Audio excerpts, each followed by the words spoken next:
Today, I'm going to give a brief introduction to public choice. We'll cover some of my favorite ideas from public choice. But of course, the field is very large, so we're only going to touch on a few ideas. First, what is public choice? Public choice is political science influenced by the economic way of thinking. Like political science, public choice attempts to understand how public policies come to be adopted and what the influence of different institutions are on the political process. Unlike a lot of political science, public choice typically assumes that political actors act in their rational self-interest and respond to incentives just like everyone else. A key idea is thus analytical egalitarianism. Everyone is modeled in the same way. We assume that voters, politicians, and bureaucrats, just like consumers, entrepreneurs, and managers, act in their rational self-interest. Now note that self-interest doesn't necessarily mean greedy or materialistic. We can think, for example, about politicians as being vote maximizers.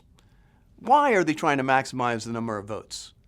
Some politicians may want power to do good for the world, while other politicians may want power for its own sake or to increase their self-esteem.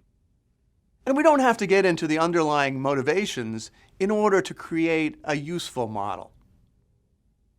The goal of public choice is to find an equilibrium given these assumptions. What happens when all the political actors are acting in their rational self-interest and they interact with one another? And for these purposes, scholars in public choice often create mathematical models.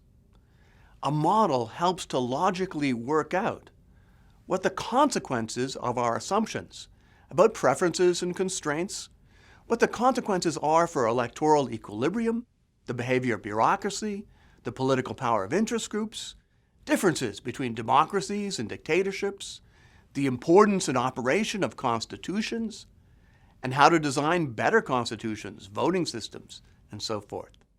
Now you might say, isn't it obvious that politicians act in their self-interest? And to some extent it is. But when Buchanan and Tulloch published The Calculus of Consent in 1962, and William Riker, The Theory of Political Coalitions, and a little bit later, The Logic of Collective Action by Mansur Olson, this approach to understanding politics was really a revolution. Even today, it's very common for people, even economists and political scientists, to put forward ideas which could only work if the government were a benevolent dictator. So one important use of public choice is to counteract the nirvana fallacy. The nirvana fallacy is rejecting a realistic solution because it doesn't meet the standards of an imaginary, perfect solution. Here's an example of the nirvana fallacy. Some people have argued that seatbelts could trap a person in a car crash, so seatbelts shouldn't be worn. Well, the fallacy is that seatbelts save lives on average, of course. No solution is perfect. Applied to public choice, there are many scholars and pundits who often commit the nirvana fallacy by comparing an imperfect market solution to a perfectly working government solution, the benevolent dictator assumption. To avoid the nirvana fallacy, you must compare realistic market with realistic government.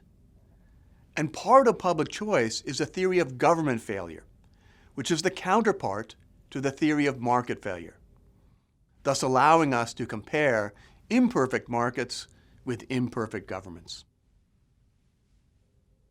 Now, I said earlier that in many ways public choice is a revolution, but it was also a renaissance or a rediscovery. The designers of the US Constitution, for example, were heavily influenced by the classical economists like Adam Smith and David Hume, and they were early public choice scholars. Here's a wonderful statement from James Madison. Ambition must be made to counteract ambition. In framing a government which is to be administered by men over men, the great difficulty lies in this. You must first enable the government to control the government, and in the next place, oblige it to control itself. Now let's break down this statement. Ambition. Ambition is another word for self-interest. So Madison was assuming that actors are self-interested. Now, what does Madison say the goal of a constitution is? He wants a government that does useful things, that controls the governed in a useful way, and yet is controlled itself. That is, a government that does not constrain itself, gets out of control, and we don't want that. And how does Madison say to do this? He says ambition must be made to counteract ambition. Here Madison is saying that the designer of a constitution must design it so that when political actors act in their self-interest, the resulting equilibrium is the social good. In other words, the designers of a constitution must try to channel self-interest towards the social good. The visible hand must operate like the invisible hand. That's a brilliant summary of public choice. One important aspect of public choice is the theory of government failure, to match or counterbalance the theory of market failure. And I'm going to be talking about 6 key ideas: rational ignorance, concentrated benefits and dispersed costs, the bundle nature of politics, rent-seeking, rational irrationality, and short-sightedness in government. Let's begin with rational ignorance. The probability that your vote changes the outcome of an election is minuscule. So why vote? In fact, a lot of people do vote, which is a bit of a puzzle for standard public choice. Perhaps they do so out of a feeling of duty or altruism. Although people vote, do they invest much time and energy in learning about what or who they're voting on? The answer here is very clear: no. If you ask people, who's your senator, or who is your representative, or who is your mayor, few people know. If you ask them again, how did your senator, representative, or mayor vote on road construction, bank regulation, or farm subsidies, even fewer know. And again, that's a little bit of a puzzle because the average American spends more on taxes and regulation than on food, clothing, or transportation. But they know much less about the price, quality, and providers of government goods and services than about other goods and services. Why? It actually makes perfect sense. When you spend time comparing food prices and quality at Safeway and Wegmans, 2 local supermarkets, you can use your knowledge to change your actions, and you get the benefit. You might discover, for example, that Wegmans has a better bakery. So you go to Wegmans when you want really good bread. In contrast, when you spend time comparing Democrats to Republicans, your investment isn't productive. You may change your vote, but you don't get what you vote for. You get what everyone else votes for, except in the very unlikely case that your vote changes the outcome of the election. So it doesn't pay to be informed about politics, because investing in political knowledge doesn't change what actually happens. So it's rational to be ignorant about politics. Rational ignorance. The question that then naturally arises is, can democracy work well when voters are ignorant? Some social scientists say yes, a democracy can still work well with ignorant voters. If the uninformed vote randomly and cancel each other out, leaving the well-informed in charge. Let's take an example. If 90% of voters are uninformed and 10% are informed, which candidate wins? The candidate who gets the support of the majority of the informed. If the uninformed cancel each other out, then the informed can swing the election most of the time.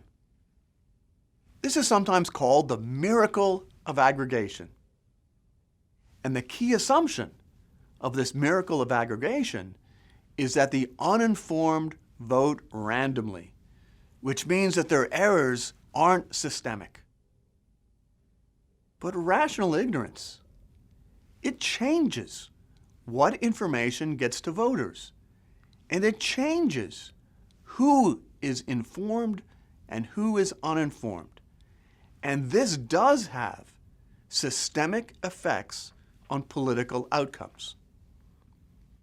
For example, when people are rationally ignorant, political campaigns will be based upon hoopla, symbolism, and trivia, not serious, substantive discussion of the issues.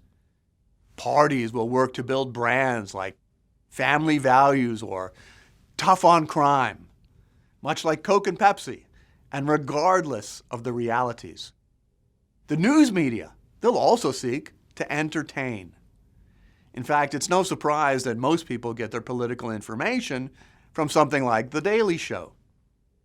Now, on the whole, that might be a good thing. At least some information is communicated. But rational ignorance, it changes or biases who succeeds and who fails in the political marketplace.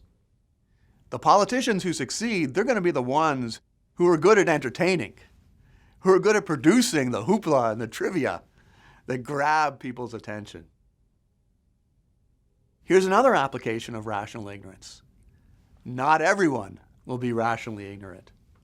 And this also biases politics. So here's one secret to political success. Concentrate benefits and diffuse costs. Concentrate benefits, and the special interests, they'll vote for you. They'll give campaign donations. They'll be informed about how and when you vote. But when you diffuse the costs of a project across all of the public, they won't bother objecting. And due to rational ignorance, they may not even know about the special interest favors. Let's look at the classic example of the sugar quota.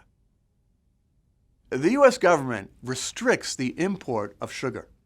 And as a result, the U.S. price of sugar, it's 3 to 4 times higher than the world price.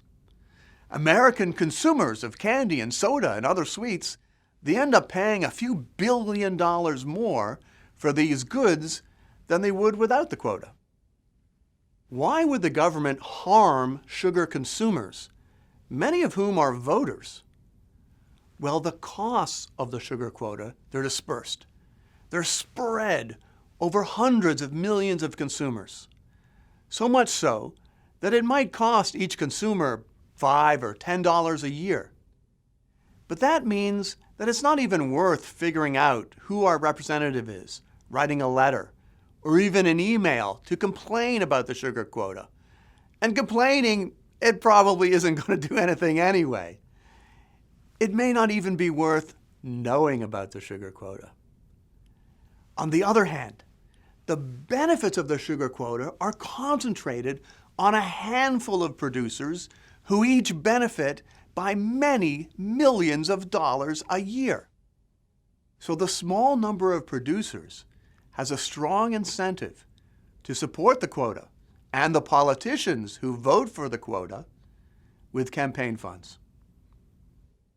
Those who are harmed, they're rationally ignorant, and they have little incentive to oppose the policy. Those who benefit are rationally informed, and they have a strong incentive to support the policy. So the sugar quota, it's a winning policy for politicians. In this case, the self-interest of politicians does not align with the social interest. Let's now talk about the bundle nature of politics with a parable that I call the inconvenience store. In a convenience store, we typically get to pick and choose one good at a time, whatever we want. Some people even say there's too many choices in the market. It's overwhelming how many choices of candy and cereal bars and toothpaste that we have. But let's put that aside. And let's imagine what would happen to consumer satisfaction, to costs, efficiency, and so forth, if the only choice at a supermarket was bundle D or bundle R. And worse, you don't get the bundle that you choose. You get the bundle that the majority of shoppers chooses. Welcome to the inconvenience store. Suppose the majority chooses bundle D. Does this mean that consumers prefer eggs to bread? No. People might want more bread and less eggs, but still choose bundle D over bundle R. So knowing that bundle D is preferred to R, it doesn't tell firms what consumers want and what to put into the two bundles. The bundle nature of politics means that information about political preferences is coarse. It's a low information system with poor feedback effects. For example, suppose we add eggs to a bundle, and then that bundle wins.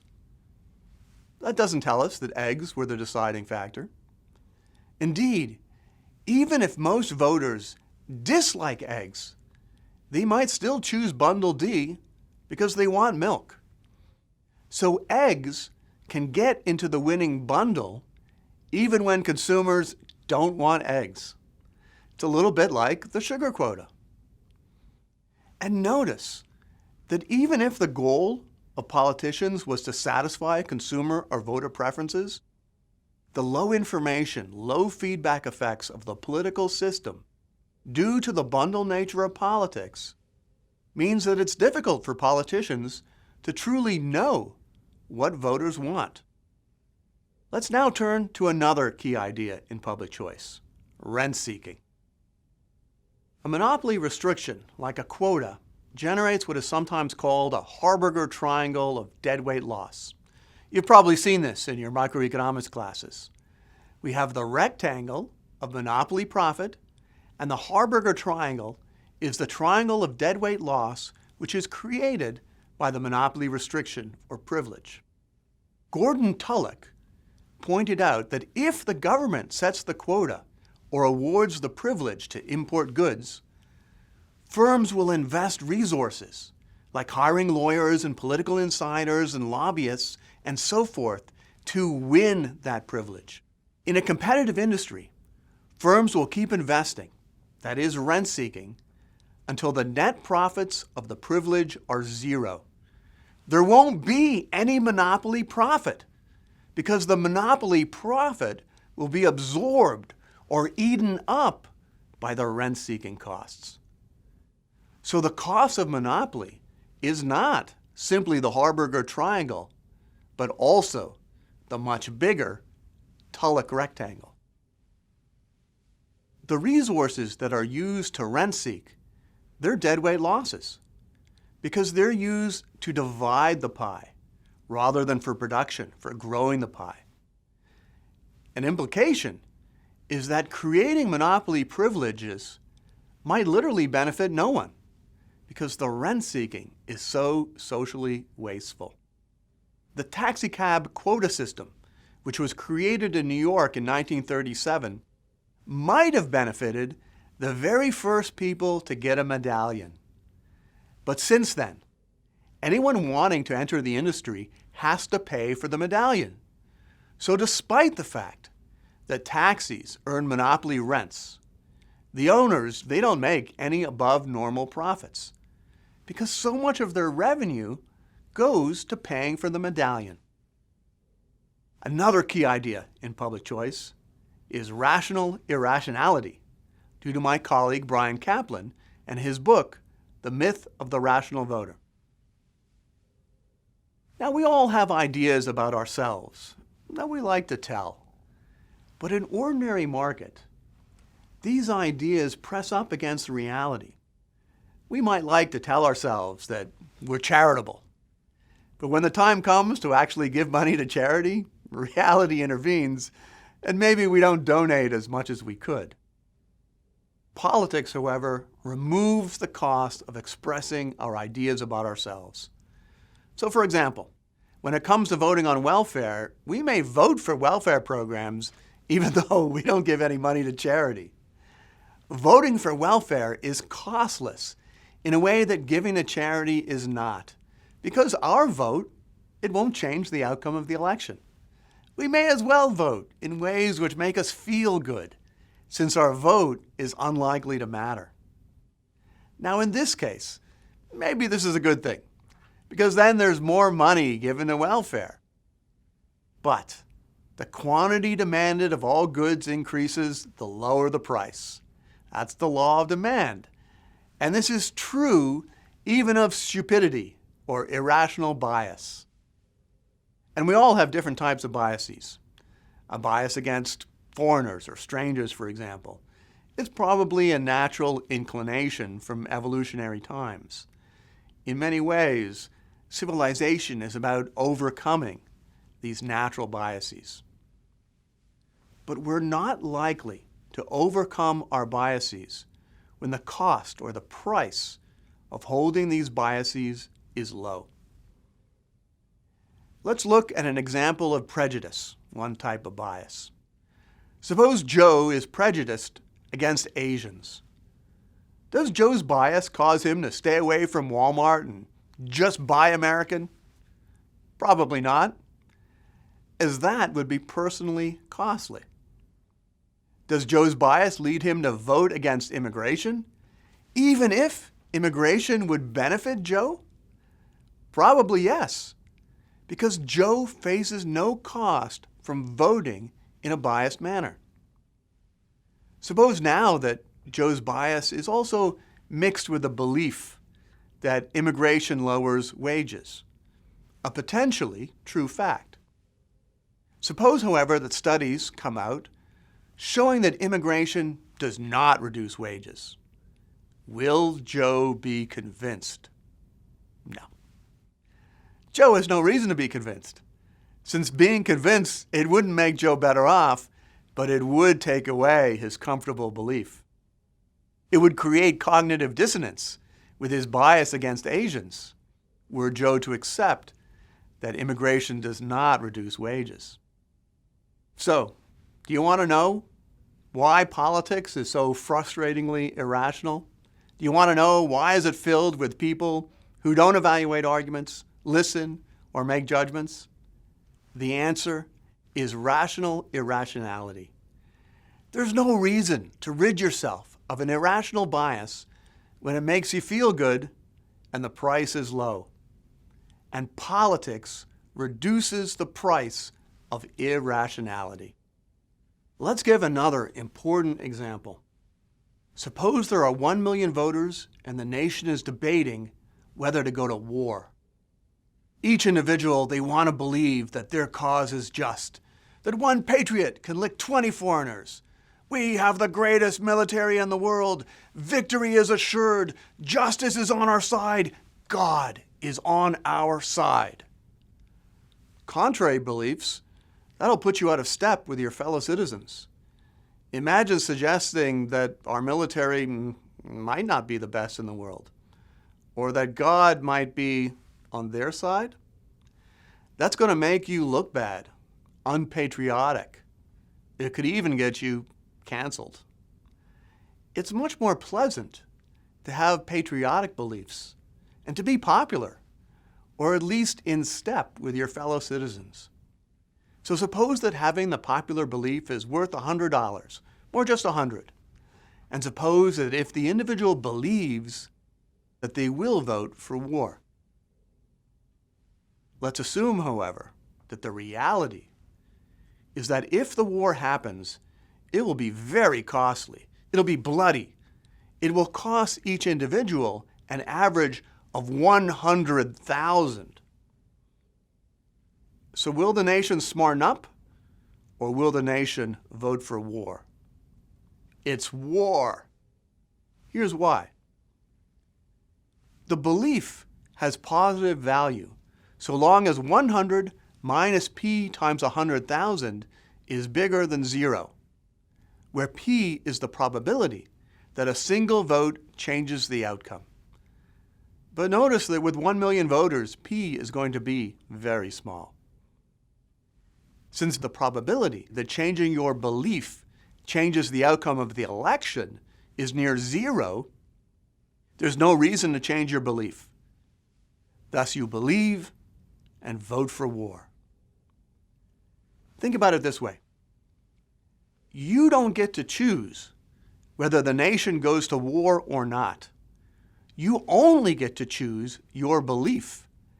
And if the belief that God is on our side and we're going to win, if that belief makes you feel good, well, sometimes delusion could be rational. Rational irrationality, it's a little bit like a pollution or congestion externality. The cost to each voter of having an irrational belief is near zero. But over the entire population, the costs of irrationality are very large. The bottom line is that since politics removes the costs of choice, it can be very cheap for a voter to vote for irrational and foolish policies, even when such policies are very costly to the nation. And they're especially likely to do so when the foolish policies make people feel good. To complete this, let's compare rational ignorance with rational irrationality. Rational ignorance explains why people, they don't know about policies like the sugar quota. Rational irrationality explains that when you tell them about the sugar quota, they stop listening and they respond, but we need to do it to protect Florida's family farmers. Both rational ignorance and rational irrationality are very important in politics. Our last key idea is short-sightedness in government. Let's begin with an economics question or puzzle. You're probably all familiar with the saying, you can't take it with you when you die. So, should a private owner of a natural resource like a forest, should they clear-cut the forest before they die in order to maximize their consumption stream? Let's assume that the owner has no children or other bequest motive. True or false? Take a minute to think about this question. Will the owner of a natural resource like a forest want to cut the forest down and have a big party before they die? Again, assume they have no reason to save for the future, no children. The answer is false. The owner can sell the forest. As a result, the owner of a forest has an incentive to continue to seed the forest, even if the seeds planted today won't produce trees until after the owner is long dead. Why? Because this will make the forest more valuable to the person who buys it. And the same idea applies to any long-lived productive asset. This is really a beautiful idea. It's precisely the fact that the forest is privately owned that gives the owner an incentive to take into account how other people value the forest. Now, with this idea in mind, let's think about politicians. Can a politician sell his office the way a landowner can sell land? No. Typically, a politician can't even give his office to his children or her children. Are there any exceptions? Sure. In some cases, a politician might help to get his sons or daughters into politics. Think the Bushes or the Kennedys. But in general, politicians cannot sell their office or give it to their children. As a result, a politician is likely to have myopia, an excessive focus on present benefits at the expense of ignored future costs. Let's give an example. Suppose there are two policies.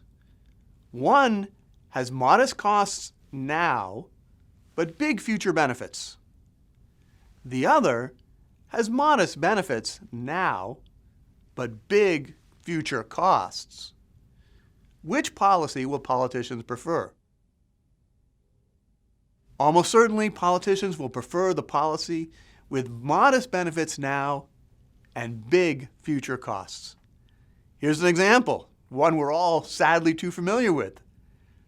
Preparing for a pandemic. Preparing for a pandemic means modest costs now, but big future benefits.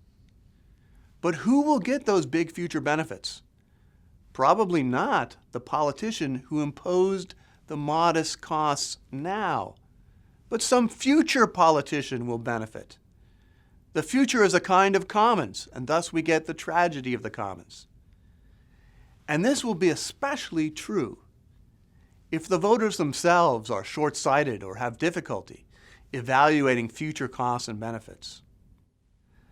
Voters, for example, they typically reward politicians for responding to a crisis, not for avoiding a crisis. More generally, politicians tend to kick the can down the road until the crisis hits. Let's give some examples. Deficit financing, either with tax cuts or spending increases. This has benefits now, but costs later.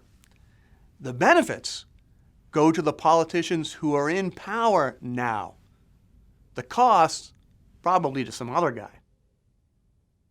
Another example, political business cycles, or using inflation or fiscal policy to juice the economy. A politician may be able to cut taxes or flood the economy with money now. That will help them to get reelected. The costs come later, but those may fall under entirely different politicians. And if you're not reelected, you certainly don't care about the future costs. Rent controls, that's another example. Rent controls create benefits now because apartment owners, they can't run away with their apartments. So at least in the short run, rent controls benefit a lot of renters at the expense of just a few owners. And that can help a politician get reelected. But in the long run, rent controls mean fewer apartments. Apartments can be converted into condominiums. Apartments can be converted into parking lots. Apartments can be left to fall apart and deteriorate. And new apartments can fail to be built. All of this will happen in the long run. So rent controls will create a shortage of affordable apartments. But that's all in the future. And people, they may not even connect the shortage of affordable apartments with the rent controls. In fact, people may think the rents are so damn high, of course we need rent controls. Okay, so let me conclude. We've covered just some of the key ideas of public choice, and particularly the theory of government failure. But these are always good to keep in mind when thinking about politics and political institutions. More generally, we can think of all these ideas as applying the ideas of incentives to political actors and then thinking about the equilibrium. So that's public choice in a nutshell. Thanks.